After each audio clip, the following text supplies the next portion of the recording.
Kalau orang tanya, kenapa kita mengikuti pemahaman para sahabat? Karena kita ingin masuk surga. Itu jawabannya. Paham? Kalau orang awam nanya, kenapa sih wajib mengikuti salaf? Karena kita pengen masuk surga. Masuk surga, kita pengen masuk surga. Gitu. فقلت استغفروا ربكم إنه كان غفارا. السلام عليكم ورحمة الله وبركاته. إن الحمد لله نحمده ونستعينه ونستغفره ونعوذ بالله من شرور أنفسنا ومن سيئات أعمالنا من يهده الله فلا مضل له ومن يضلل فلا هادي له أشهد أن لا إله إلا الله وحده لا شريك له وأشهد أن محمدا عبده ورسوله يا أيها الذين آمنوا اتقوا الله حق تقاته ولا تموتن إلا وأنتم مسلمون يا أيها الناس اتقوا ربكم الذي خلقكم من نفس واحدة وخلق منها زوجها وبث منهما رجالا كثيرا ونساء واتقوا الله الذي تساءلون به والأرحام إن الله كان عليكم رقيبا يا أيها الذين آمنوا اتقوا الله وقولوا قولا سديدا يصلح لكم أعمالكم ويغفر لكم ذنوبكم ومن يطع الله ورسوله فقد فاز فوزا عظيما أما بعد فإن أصدق الحديث كتاب الله وخير الهدي هدي محمد صلى الله عليه وعلى آله وسلم وشر الأمور محدثاتها وكل محدثة بدعة وكل بدعة ضلالة وكل ضلالة في النار. Ikhwan fi din, azakumullah. Alhamdulillah, kita bersyukur kepada Allah SWT atas segala nikmat yang Allah karuniakan kepada kita. Nikmat Islam, nikmat iman, nikmat sehat, nikmat afiyah, nikmat dijauhkan oleh Allah dari berbagai macam malapetaka, dan nikmat kita diberikan hidayah di atas Islam dan sunnah. Ini nikmat yang paling besar yang wajib kita syukuri, dan ini sering saya ulang agar kita terus bersyukur kepada Allah atas nikmat Islam dan sunnah yang wajib kita pelajari, yang wajib kita kaji, yang wajib kita pahami, yang wajib kita amalkan. Karena dengan dua ini, dengan kita berpegang teguh kepada Quran, kepada sunnah ala fahmi salaf, maka orang itu tidak akan sesat selama-lamanya. Maka wajib kita berpegang dengan dua ini, Quran wa sunnah ala fahmi salaf. Kalau kita tidak berpegang dengan Al-Quran atau dengan sunnah, maka manusia pasti akan sesat, pasti. Udah. Maka Allah menyebutkan ketika Allah menjelaskan tentang petunjuknya, famanittaba'a hudaya fala yadhillu wala yashqa. Barang siapa yang mengikuti petunjukku, kata Allah, maka dia tidak akan sesat dan dia tidak akan celaka. Ini jaminan dari Allah. Allah sebutkan dalam surah Taha, barang siapa yang mengikuti petunjukku, ya petunjuk dari Allah, Al-Quran dan As-Sunnah, dia nggak akan sesat selama-lamanya dan nggak akan celaka selama-lamanya. Nabi juga bersabda dalam hadis yang sahih yang diriwayatkan oleh Imam Hakim dalam kitabnya Al-Mustadrak, begitu juga Imam Malik dan Baihaqi dari sahabat Abu Hurairah radhiyallahu an, Nabi bersabda SAW, taraktu fikum amraini. Dalam riwayat yang lain sebutkan, taraktu fikum syai'aini lan tadillu ma tamassaktum bihima kitaballah wa sunnati. Kata Nabi SAW, aku tinggalkan kepada kalian dua perkara yang apabila kalian berpegang dengan dua perkara itu, kalian tidak akan sesat selama-lamanya. Kitabullah dan sunnahku. Jadi wajib kita berpegang kepada Al-Quran dan sunnah. Dan kita juga sudah sering bahas Al-Quran dan Sunnah. Enggak cukup kita hanya mencukupkan dengan Quran dan Sunnah, tapi harus dipahami dengan pemahaman para sahabat. Ya, kalau kita bicara sekarang, berbicara hari ini, insya Allah kita berbicara tentang kedudukan as-sunnah dalam Islam. Tapi dalam kita berpegang teguh kepada Quran dan Sunnah, itu harus ada pemahaman yang maksum, yang dengan itu kita selamat. Pemahaman itu pemahaman para sahabat. Mereka yang sudah tahu Al-Quran, mereka sudah paham Al-Quran, mereka sudah mengamalkan Al-Quran, maka kita wajib mengikuti cara beragamanya para sahabat. Maka pemahaman ini penting. Sebab kalau orang mengatakan, kan Nabi menyebutkan SAW dua perkara, Al-Quran dan Sunnah, ya harus jelas dalam pemahamannya. Kalau cuma berpegang pada Quran dan Sunnah, pemahamannya dibebaskan kepada setiap orang pemahaman, maka ada ribuan pemahaman yang manusia pasti akan sesat. Ribuan pemahaman. Masih ada pemahaman yang maksum, yang wajib manusia mengikuti pemahaman itu, yang dengan itu dia akan selamat dunia akhirat. Jadi kalau orang mengatakan, kan ada hadis yang tadi dibacakan itu, taraktu fikum amrain lan tadillu ma tamassaktum bima kitaballah wa sunnati. Aku tinggalkan kepada kalian dua perkara yang apabila kalian berpegang dengan dua perkara itu, kalian tidak akan sesat selama-lamanya. Al-Quran dan Sunnah. Betul, Nabi SAW menyebutkan Quran dan Sunnah, tapi Nabi juga menyebutkan tentang wajibnya kita mengikuti siapa? Sahabat. Nabi juga yang menyebutkan SAW. Allah juga yang menyebutkan demikian dalam Al-Quran.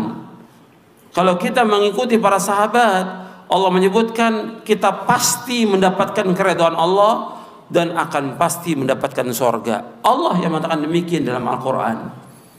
Yang pertama Allah sebutkan di dalam surah An-Nisa di ayat 115. Allah berfirman, "Wa may yushaqiqir rasula min ba'di ma tabayyana lahul huda wa yattabi' ghaira sabilil mu'minin nuwallihi ma tawalla wa nuslihi jahannam wa sa'at masira." Dan barang siapa yang menentang Rasul sesudah jelas baginya petunjuk dan mengikuti jalan selain jalan kaum mukminin, kami biarkan dia sesat. Dibiarkan sesat dan kami akan masukkan dia ke neraka jahanam. Jadi Allah menyebutkan di dalam surah An-Nisa ayat 115, barang siapa yang menentang Rasul sesudah jelas baginya petunjuk dan mengikuti jalan kaum mukminin. Ketika disebutkan jalan kaum mukminin, pertama kali orang yang beriman kepada Rasulullah siapa? Para sahabat radhiyallahu anhum ajma'in. Maka orang yang mengikuti jalan selain jalan sahabat, nuwallihi ma tawalla, kami biarkan dia sesat. Kemudian bukan hanya itu, kata Allah, wa nuslihi jahannam, kami akan masukkan dia ke neraka jahanam, wa sa'at masira, dan neraka jahanam sejelek-jelek tempat kembali. Jadi kadang-kadang orang mengatakan kita cukup dengan Quran Sunnah. Enggak cukup, harus mengikuti pemahaman yang maksum, pemahaman yang para sahabat dalam memahami Al-Quran, memahami Sunnah, dan juga dalam mengamalkannya. Karena mereka yang paling tahu tentang Quran, mereka yang paling tahu tentang Sunnah. Kemudian juga Allah menyebutkan dalam ayat yang lain, di dalam surah At-Taubah ayat 100.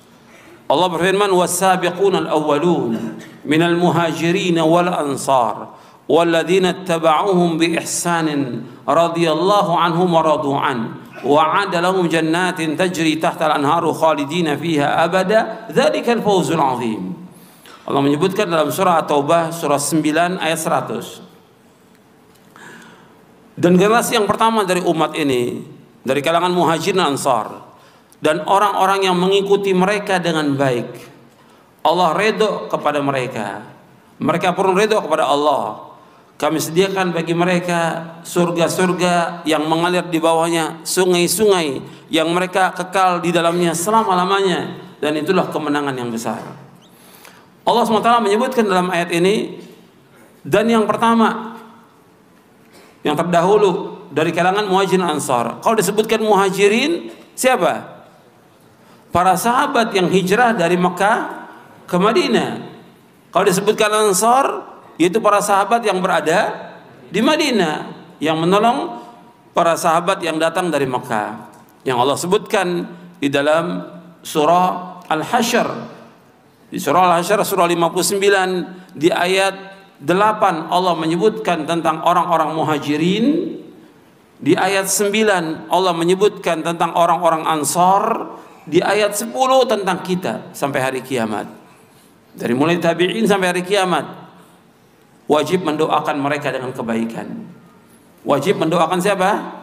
Para sahabat dengan kebaikan. Walladzina ja'u min ba'dihim yaquluna rabbana ighfir lana wa li ikhwanina alladzina sabaquna bil iman wa la taj'al fi qulubina ghillal ladzina amanu rabbana innaka ra'ufur rahim.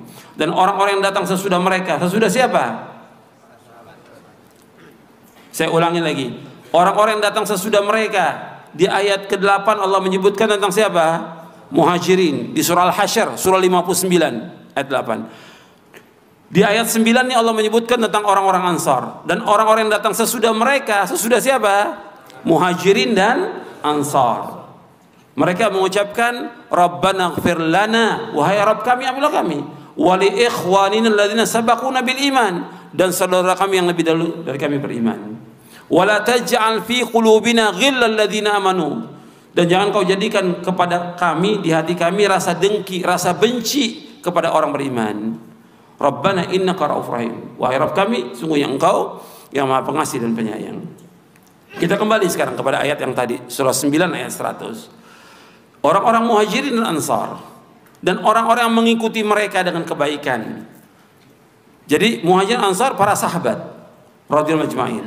Kemudian orang mengikuti mereka diistilahkan dengan siapa? Tabi'in. Kemudian sudahnya tabi'ut tabi'in, terus dari mulai tabi'in sampai hari kiamat, berarti orang-orang yang mengikuti para sahabat. Allah mengatakan apa? Radhiyallahu anhum wa radu'an. Kalau mereka orang-orang tabi'in, tabi'ut tabi'in sampai kepada kita sampai hari kiamat mengikuti para sahabat dengan baik, waladina tabau bi ihsan, dengan baik mengikuti mereka. Mengikuti tentang apanya? Tentang akidahnya, tentang pemahamannya, tentang dakwahnya, tentang amal solehnya, tentang akhlaknya, tentang jihadnya, dan yang lainnya. Mengikuti para sahabat. Maka apa? Radhiyallahu anhum wa radu'an. Allah redha kepada mereka, mereka pun redha kepada Allah. Kemudian wa'ada lahum jannat, Allah sediakan bagi mereka apa? Surga. Jadi untuk mencapai surga maka harus mengikuti siapa? Para sahabat. Ini harus paham, yang seperti ini penting ini. Karena banyak orang mengatakan kan cukup Quran Sunnah, nggak cukup Quran Sunnah. Harus mengikuti pemahaman para sahabat, karena mereka yang lebih paham tentang Quran, mereka yang lebih paham tentang Sunnah, dan mereka sudah melaksanakannya dalam kehidupan mereka. Makanya Rasulullah SAW ketika menyebutkan sebaik-baik manusia, Nabi menyebutkan khairun nasi qarni thumma alladhina yalunahum thumma alladhina. Sebaik-baik manusia pada masaku, masa Nabi, kemudian yang sesudahnya, kemudian yang sudahnya, 3 generasi. Sebaik manusia pada zaman Nabi itu siapa? Para sahabat. Kemudian yang sudahnya. Kalau disebutkan sebaik-baik manusia, apa tentang rupanya, tentang tubuhnya, tentang pakaian, tentang kendaraannya? Tidak. Kalau disebutkan sebaik-baik manusia tentang apanya? Pertama tentang hatinya mereka paling baik, tentang agamanya paling baik, tentang ilmunya paling baik mereka, tentang pemahamannya lebih baik, tentang amalnya mereka, tentang jihadnya, tentang imannya, tentang semuanya mereka yang paling baik. Khairun nasi qarni. Jelas? Jadi sebaik-baik manusia pada masaku para sahabat. Kemudian yang sesudahnya yang mengikuti para sahabat. Kemudian yang sesudahnya yang mengikuti juga para sahabat. Yang menjelaskan tentang wajibnya mengikuti para sahabat siapa? Pertama Allah dalam Al-Quran tadi. Itu saya baru bawakan 2 ayat. Masih ada puluhan ayat lagi. Saya jelaskan di buku Mulia dengan Manhaj Salaf, saya jelaskan. Itu baru 2 ayat, masih puluhan ayat lagi yang menjelaskan tentang wajibnya kita mengikuti para sahabat radhiyallahu anhum ajma'in. Kemudian di hadis Nabi menyebutkan demikian. Makanya Sudah saya jelaskan kepada antum, entah di tempat ini atau di tempat yang lain. Ketika para sahabat dan tabi'in menafsirkan ayat ihdinas siratal mustaqim, siratal ladzina an'amta 'alaihim ghairil maghdubi 'alaihim waladdallin. Ya Allah, tunjukilah kami ke jalan yang lurus, jalannya orang-orang yang kau beri nikmat atas mereka, bukannya jalan orang yang kau murkai, dan bukan pula jalannya orang-orang yang sesat. Kalimat siratal mustaqim dijelaskan oleh para mufassirin ada 4 penafsiran. Siratal mustaqim, yang pertama artinya kebenaran, yang kedua artinya al-Islam, yang ketiga artinya Al-Quran, yang keempat artinya Abu Bakar dan Umar. Dijelaskan oleh ahli tafsir dan dijelaskan oleh Al-Hafidz Ibnu Katsir dalam tafsirnya. Nanti Anda bisa lihat dalam tafsir Ibnu Katsir. Kalimat siratal mustaqim itu ada 4 penafsiran. Yang pertama al-haq, kebenaran. Yang kedua al-Islam. Yang ketiga yaitu Al-Quran. Yang keempat Abu Bakar dan Umar. Kata Al-Hafidz Ibnu Katsir rahimahullah, 4 penafsiran ini tidak bertentangan, saling berkaitan. Maknanya artinya orang yang mencari kebenaran, kebenaran adanya dalam Islam. Orang mencari kebenaran, kebenaran dalam Islam. Islam sumbernya apa? Quran dan Sunnah. Kalau disebutkan Quran saja, harus dengan Sunnah. Dan saya jelaskan di buku ini, karena Quran sangat membutuhkan kepada Sunnah. Nggak bisa berdiri sendiri, harus dengan Sunnah. Kemudian Al-Quran dan Sunnah harus ditafsirkan dengan penafsiran para sahabat. Tokohnya para sahabat siapa? Abu Bakar dan Umar. Makanya nggak bertentangan. Orang yang mencari kebenaran, kebenaran dalam Islam. Islam sumbernya Quran dan Sunnah. Quran dan Sunnah harus dipahami dengan pemahaman para sahabat. Tokohnya para sahabat siapa? Abu Bakar dan Umar. Nabi bersabda SAW, iqtadu billadzaini min ba'di Abi Bakar wa Umar. Hendaklah kalian mengikuti 2 orang sesudah wafatku, Abu Bakar dan Umar, karena dia tokohnya para sahabat. Maka Nabi SAW ketika menyebutkan akan terjadi perpecahan di tengah-tengah kaum muslimin, Nabi memberikan solusi kepada umat Islam yang terbaik kepada mereka. May ya'ish minkum ba'di fasara ikhtilafan katsira fa'alaikum bisunnati wa sunnatil khulafa'il mahdiyyin ar-rasyidin tamassaku biha wa 'addu 'alaiha bin nawajidh wa iyyakum wa muhdatsatil umur fa inna kulla muhdatsatin bid'ah wa kulla bid'atin dhalalah. Barang siapa yang hidup sesudah wafatku akan melihat perpecahan yang banyak di tengah kaum muslimin, perselisihan yang banyak. Kemudian Nabi memberikan solusi, hendaklah kalian berpegang kepada sunnahku dan sunnah para khalifahku yang terpimpin dan lurus. Peganglah erat-erat, gigitlah dengan geram kalian, dan jauhkan dari kalian dari setiap perkara-perkara yang baru, karena setiap yang baru adalah bid'ah dan setiap bid'ah adalah sesat. Jadi Nabi sudah jelaskan, hadis ini sahih. Riwayat Imam Ahmad, Abu Daud dan yang lainnya, sahih riwayat ini. Jadi harus kita mengikuti pemahaman para sahabat. Ini penting, harus sering diulang gitu. Banyak orang tidak paham. Dan dengan kita mengikuti pemahaman para sahabat, hukumnya wajib. Dan ini jalan kebenaran. Jalan kebenaran. Dan satu-satunya jalan menuju kepada Allah. Makanya kata Al-Imam Ibnu Qayyim, semua jalan menuju kepada Allah tertutup. Semua tertutup. Kecuali dengan satu jalan yang telah ditempuh oleh Rasul para sahabatnya. Itu jalan itu yang akan menyampaikan manusia kepada Allah, menyampaikan manusia kepada keridhaan Allah, dan menyampaikan manusia kepada surganya, ke surganya. Satu. Makanya Nabi ketika menyebutkan tentang firqah-firqah yang sesat, bahwa umat Islam berpecah menjadi berapa? 73 golongan. 72 masuk neraka, 1 yang masuk surga. Sataftariqu ummati ala 73 firqah kulluha fin nar illa wahidah. Bahwa umatku terpecah menjadi 73 golongan, 72 masuk neraka, 1 yang masuk surga. Nabi menyebutkan al-jamaah. Ini dalam riwayat Imam Ahmad, Tirmidzi, Abu Daud dan yang lainnya. Ini sahih riwayatnya. Kemudian dalam riwayat yang lain, riwayat Imam At-Tirmidzi dan Hakim, dari sahabat Abdullah bin Amr bin As disebutkan bahwa al-jamaah maksudnya ma'ana alaihi al-yawma wa ashabi. Orang yang mengikuti aku dan para sahabatku. Mengikuti Rasulullah dan para sahabatnya. Jadi satu yang selamat yang masuk surga, orang yang mengikuti Rasulullah SAW dan para sahabatnya. Dia dijamin dengan surga. Dan kita semua ingin masuk surga.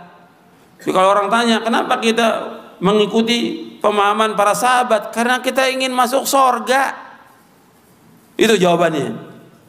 Paham? Kalau orang awam nanya, kenapa sih wajib mengikuti salaf? Karena kita pengen masuk surga.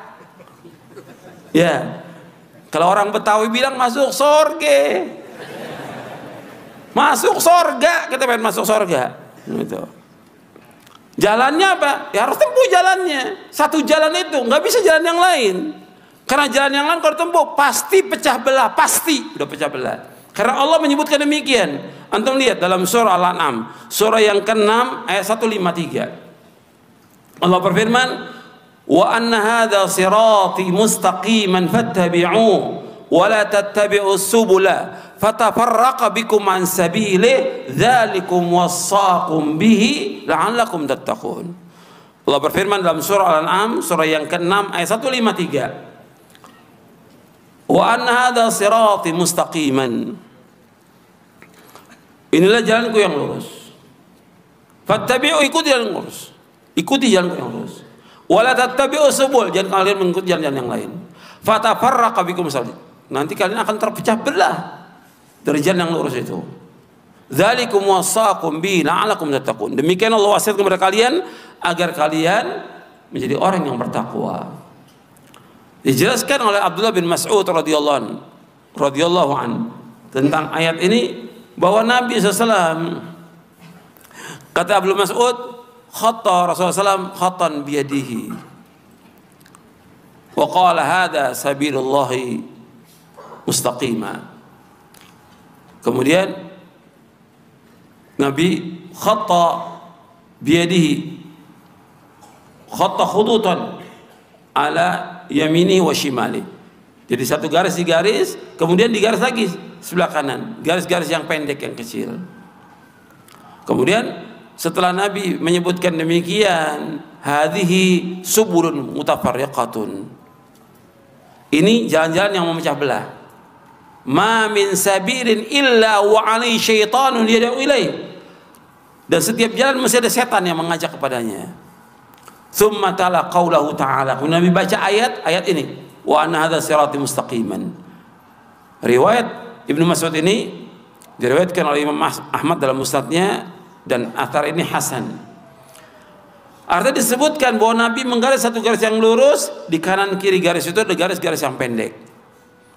Kata Nabi, ini jalan yang memecah belah, dan setiap jalan ini mesti ada setan yang mengajak kepadanya. Setiap jalan ini mesti ada setan.